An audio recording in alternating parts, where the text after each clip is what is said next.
I woke up early. No one else in the house was awake yet.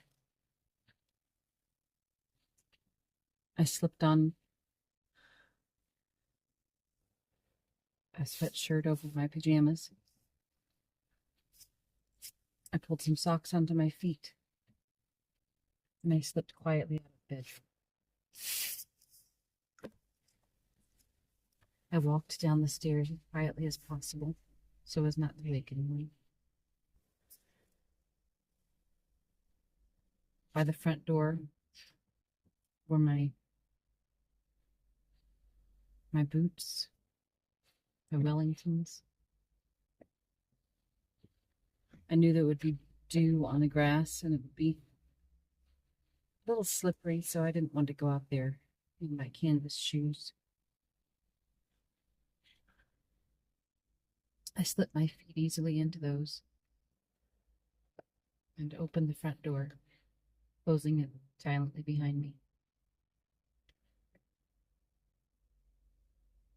The sun was just peeking over the horizon in the east, off to my left. It was a beautiful, clear morning, just a few wisps of clouds in the air, just enough to have some brilliant color streaming from the few rays of sun over the rim of the earth. There was a deep gray, purplish hue. The closer you got to the peak of sunshine, it was an orange color that became more and more brilliant the closer you looked to the ray of sun that had peeked out. There was a stillness on the earth as if the whole creation around me had held its breath in anticipation of this moment.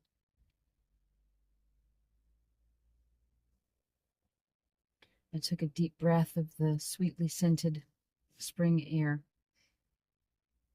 and stepped toward the edges of my porch.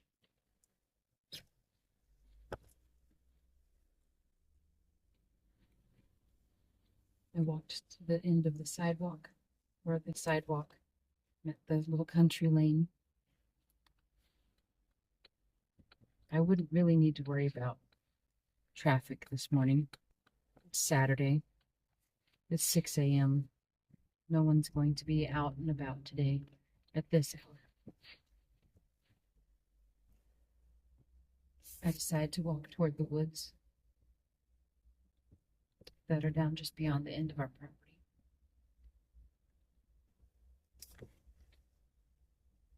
I hear a lonely bird trill in the distance,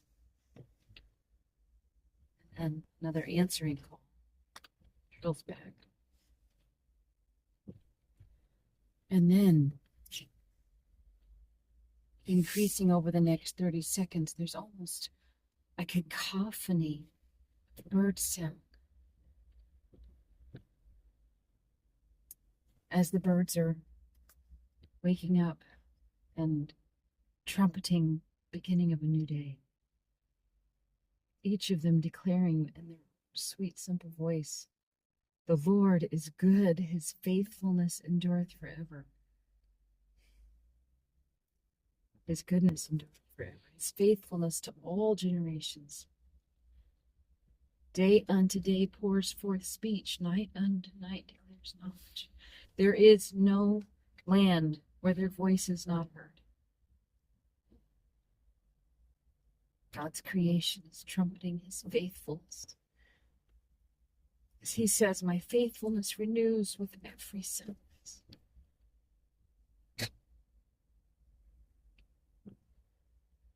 I walk along the edge of our property,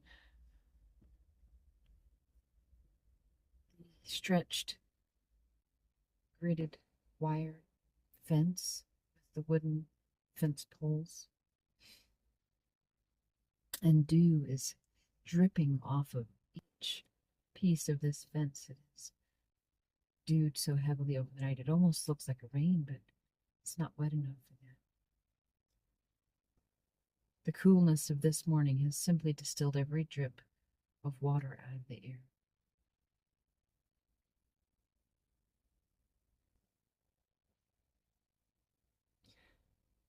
There's one of the birds that I've heard singing. He's a blackbird with a red piece on each wing, red-winged blackbird, perched on the top of the fence toward the end. And as he sings his song, I hear a response from the field.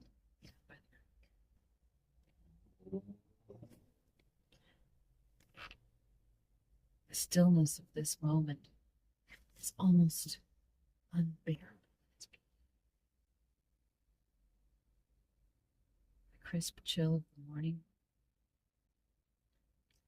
the clarity of the sky, the piercing light from the sun speaks deeply to my soul. There's not another human being in sight or sound. Simply the creation around us, amplified and glorified by the farmers who come every year to plow the fields, plant their seeds, cultivate, reap, harvest.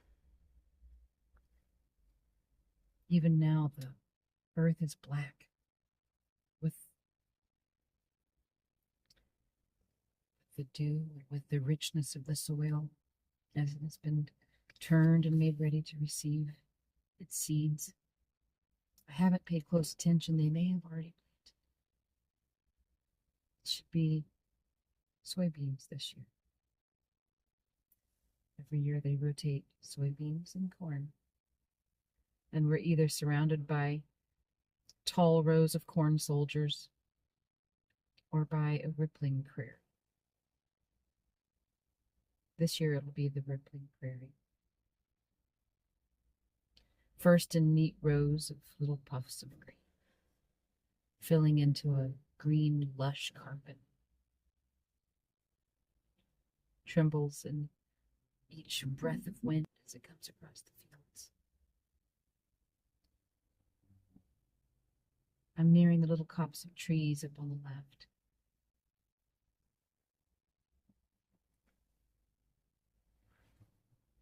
It's only about 100 acres.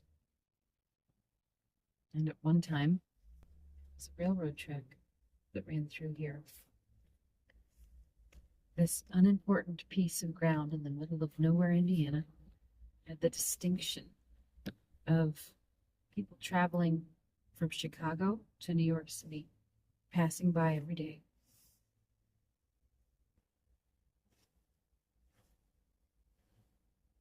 Passed through the little towns of Darlington and Colfax.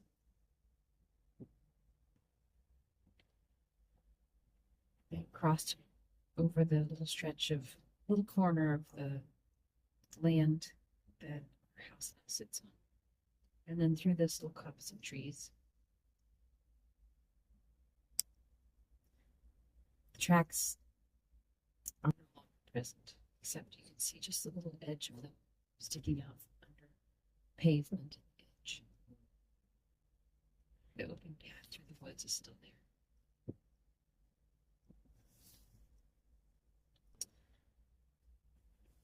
One of our neighbors comes in on a regular basis. This is his ancestral property. He comes in regularly, clears out the dead wood to burn in their fireplace to keep their family.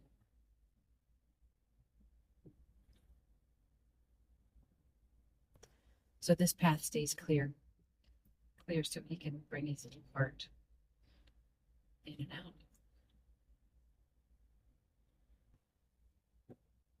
And it's a straight shot from one end of the wood to the other, taking it at a corner.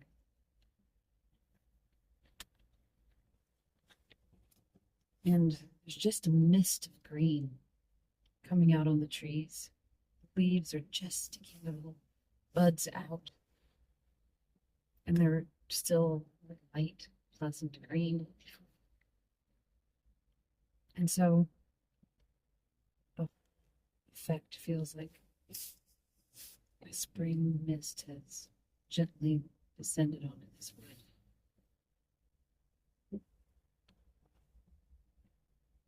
quiet in here as well. There's not even lots of birds at all. There's occasionally sings here and there, but it's not the constant chatter that I heard in my yard. The trees here are old. They're not ancient. They've been felled before. When this property was settled, along with all of the other Hoosier properties back in the 1800s, all of the lands were cleared. They needed the wood for building their homes, burning their fires, cooking their food, and they needed the land. Every precious square inch of land was necessary. It was necessary for their crops. It was necessary to grow their hay for their animals and their straw.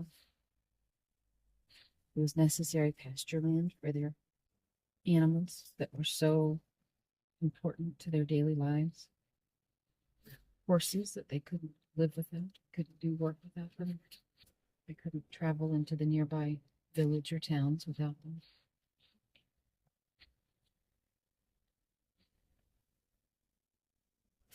And of course, there have been some places left so that they could have a continued source of wood for their fires. But I don't think this wood had been long-standing. At the very least, all of the large trees had been felled, and only the saplings had been left to grow up. Now those saplings had turned into 50, 60-year-old trees. A nice, tall stand of woods. Remained healthy despite some of the diseases that have come through in recent years. They stand there tall sentinels to the passing of time.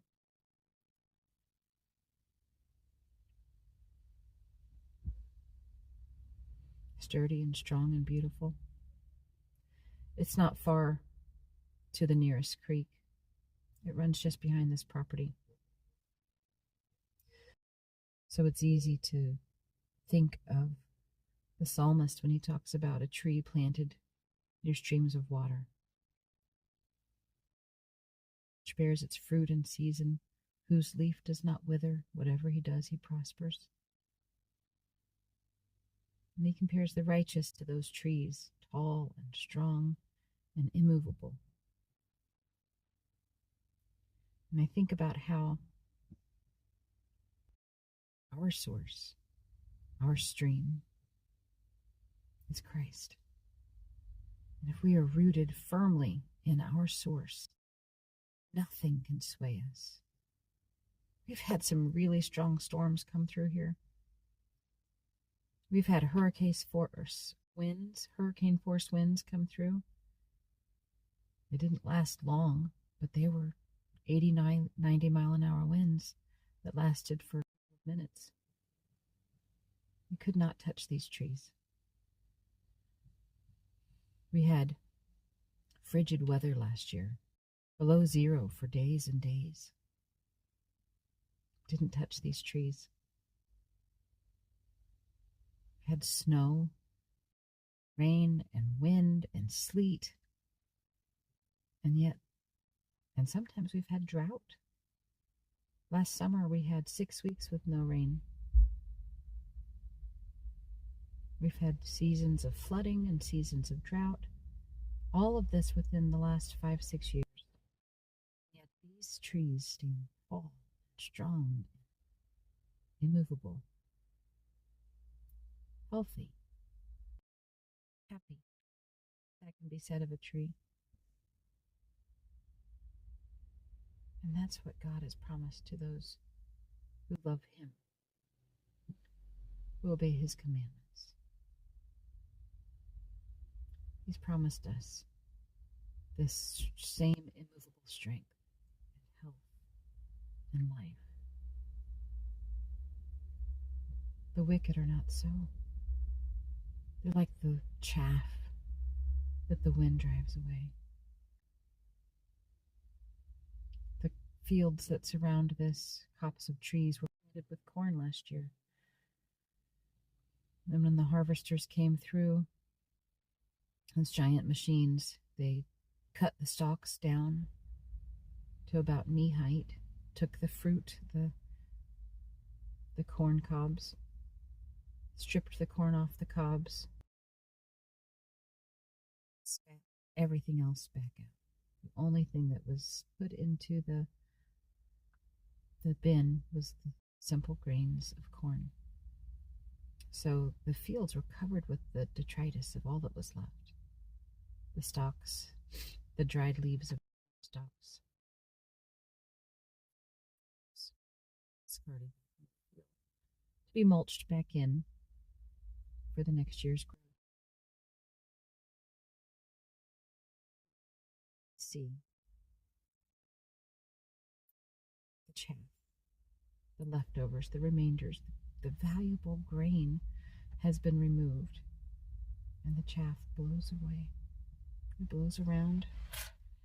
It has no root, it has no life.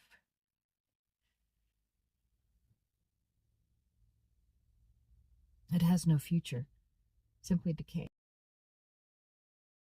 Its best chance is that its death will help feed and produce the next crop. But even that is feeble. All of its life was drained out before it was harvested. The wicked are not so. They are like the chaff that the wind drives away. As I reach the edge, the back edge of the woods where I can go no further, a large tree has been left to block vehicles from driving through. I cry out, Lord, let me be like these trees, rooted and firmly established in Jesus. Let me not disconnect myself from him so that my life force ebbs away and I'm left a dried husk.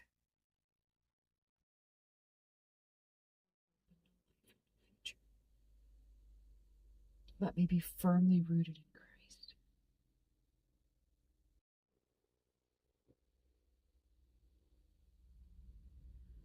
I turn around and head back toward the light.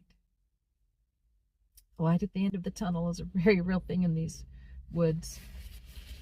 I can see the road up at the edge of the woods beyond me in the front. I'm reminded of the fact that Jesus says he is the light of the world. He who comes to him no longer walks in darkness, but has the light of life. And I thank Jesus that I know this light, and I am in this light, and this light has burrowed down deep, not because of any goodness on my part, but because of his determined, tried, and true faithfulness. I'm so thankful that even though I have proved faithless, he has remained faithful.